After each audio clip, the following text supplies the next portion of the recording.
I'm fucking pissed. Last night, Game of Thrones, episode 5, season 8. What the fuck was that shit? Okay, as you can see, I am clearly wearing black. I am in mourning for the Hound. Poor little out. We'll get to that in a bit. These past 2 weeks, I have no idea what the hell is going on with shoddy writing, crappy characterization that has just gone from 0 to 60, negating any sort of character development that's been built up over the past 7 seasons, and then just sending it sliding down the shitter within the span of 2 episodes. Abrupt changes in character that are just completely off and don't really make sense, and just period strategies and events that do not make any sense whatsoever. Obviously, the biggest overarching blunder of this episode was the siege of King's Landing. So what we're supposed to believe, without any explanation or insight, is that somehow the surrender bells ringing somehow trigger Daenerys into turning into Trogdor the Burninator and taking out most of King's Landing. Innocents, peasants, doesn't matter. Who gives a shit? She's fucking burning them all. Even more implausibly, we're also supposed to believe that all of the armies just somehow have had this bloodlust within them, that the second that somebody lobs a spear, despite everybody surrendering on the Lannister side and the Golden Company getting torched, and how anticlimactic was that, the second that everybody drops their shields, but then the bells toll, Dany starts burning the shit out of everything, and then somebody lobs a spear, and all of a sudden it's like John Belushi yells "food fight" in the cafeteria in Animal House, and everybody starts wailing on all of these unarmed people. Now maybe I could understand the Dothraki doing this. Maybe, because, you know, supposedly it's like, it's a dull Dothraki wedding unless you have 3 murders. That's fine.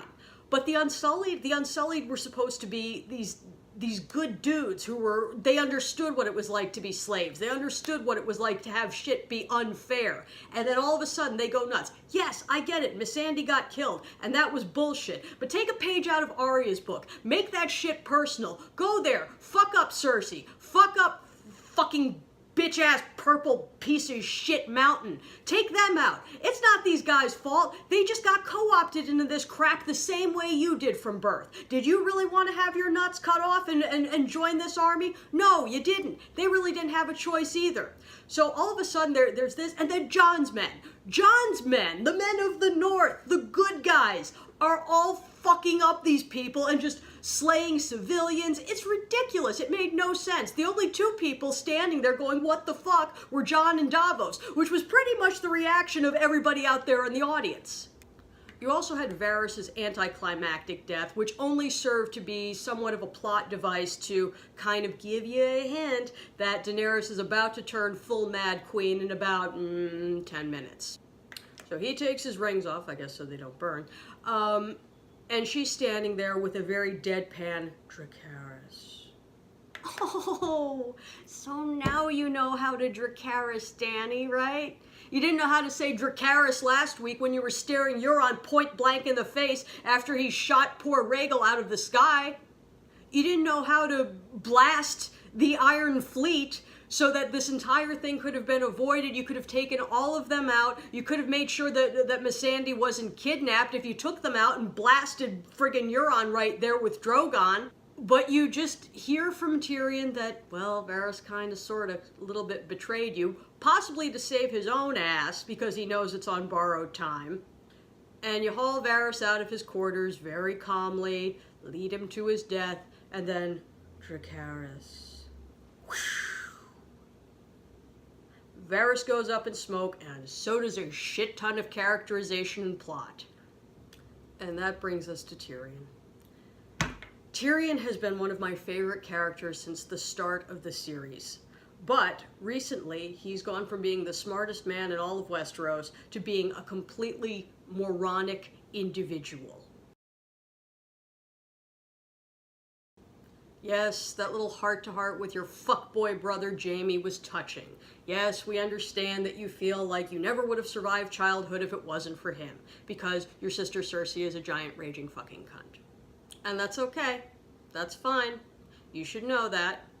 But last week you went and pulled a dumbass move and decided, let's reason with Cersei, who made my childhood a living hell. I think she can be reasoned with. But now you're going to risk everything. Now you are going to risk everything to set your brother free so he can go off and ride into the sunset with Cersei. What the fuck? What the fuck is this shit? What is this shit? Any decency of Jaime, beyond his being kind to Tyrion and being his BFF for years. Okay, I can get that. You guys are brothers. You guys are cool. Cersei may be a bitch and you may be banging her, but you still love your little brother Tyrion and try to play peacemaker. Perhaps your only redeeming quality, you one-handed jack off. But I particularly have a loathing for Jaime after what he did to Brienne last week. That shit was wrong. She was drunked up, he was drunk, fine. But you know for a fact, this chick is a virgin. She's had years of a complex of people calling her Brienne the Beauty and feeling insecure about herself. So what do? You take her V card and it's like, sorry, gotta peace out. I'm gonna go fuck my sister again after I banged you. It's been real. Bye. And in less than half an episode, they turn Brienne from being a strong, confident woman who is starting to feel appreciated and cared for who she is into a sad, blithering person who's just standing there feeling like she's been used. And I know a lot of people complain that, oh, Brienne would never do that and her crying would just completely ruin her character. No, I disagree on that. I don't like that they had the character of Jaime do Brienne dirty like that. To the point that not only did you go with the intention of taking her V card, but you get in Tormund's face like, guess who's gonna smash now, haha.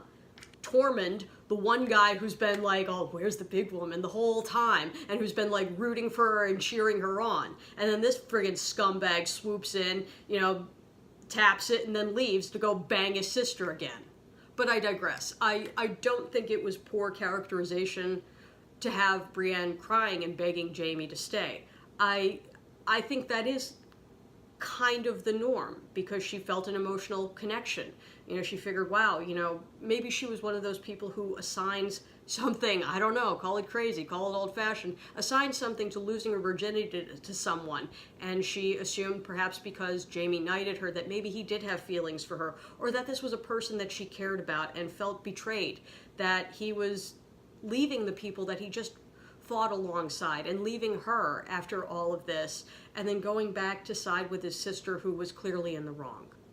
All after using her both physically and emotionally, and then just telling her this. Well, actually, he only told her this because she came out and came after him. He was just going to ghost her.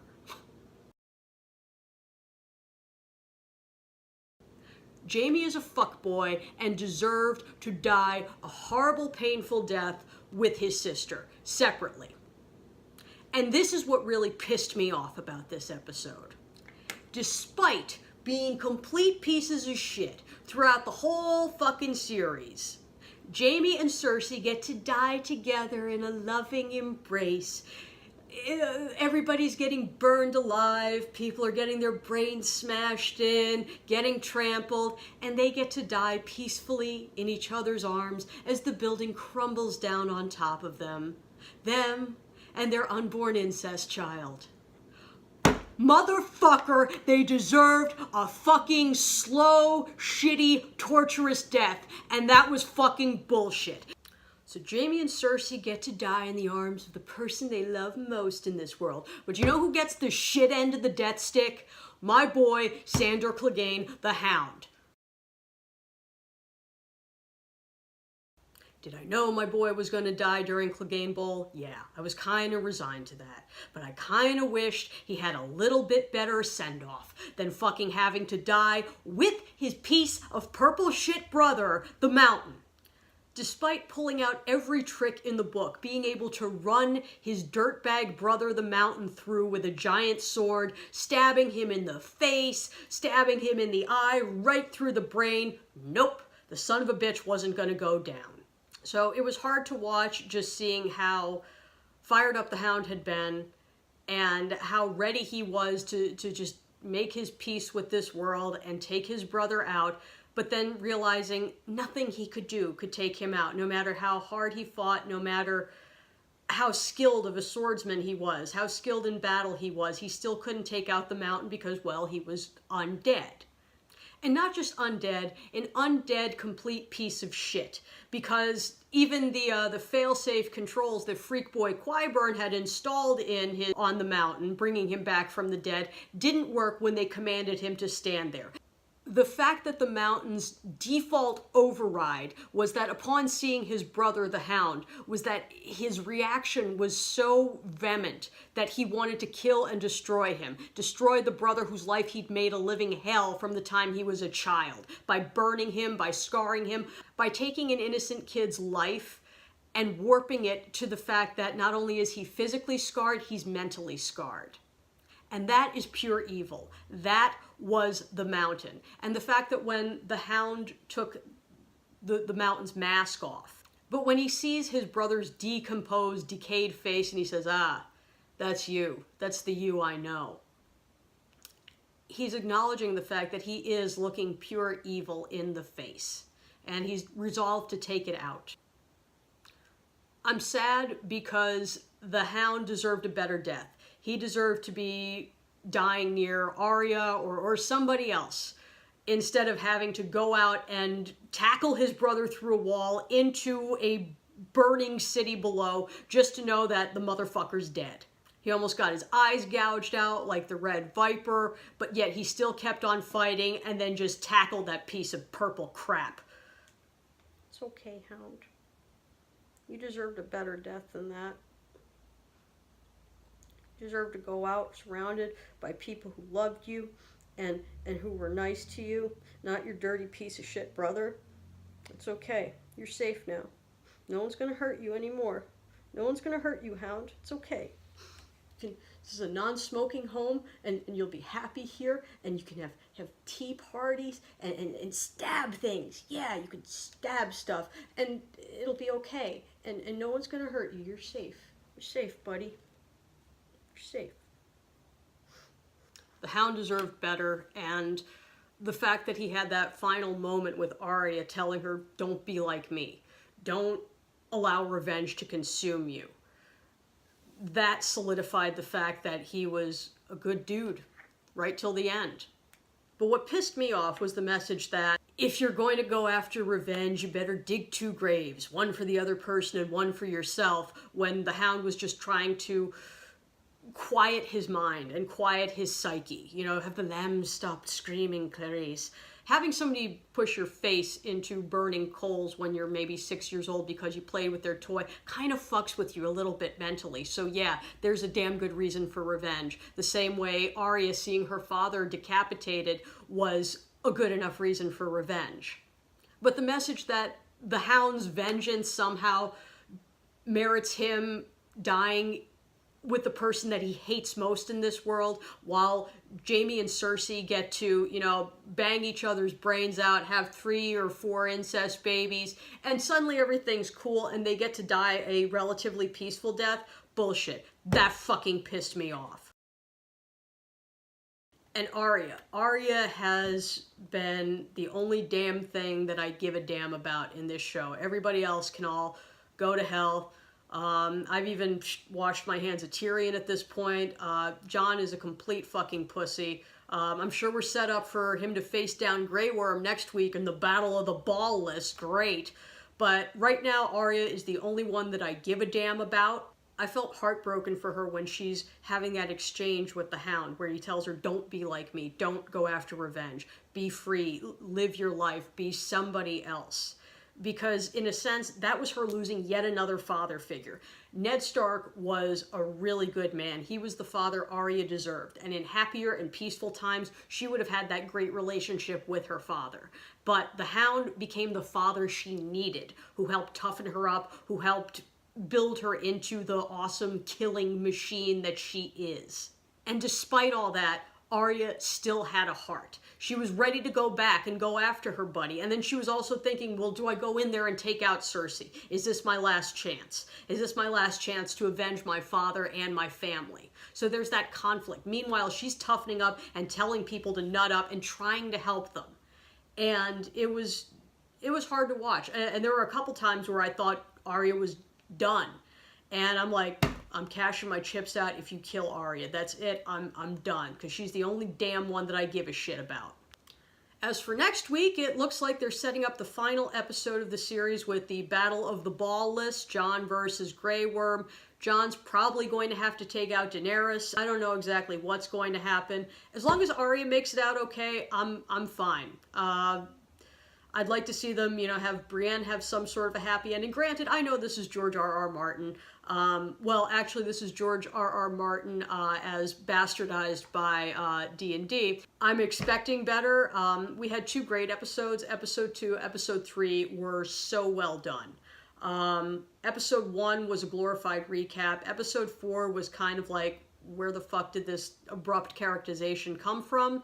And then episode 5 really doubled down on what the hell is going on with these characters. Why are they acting the way that they are?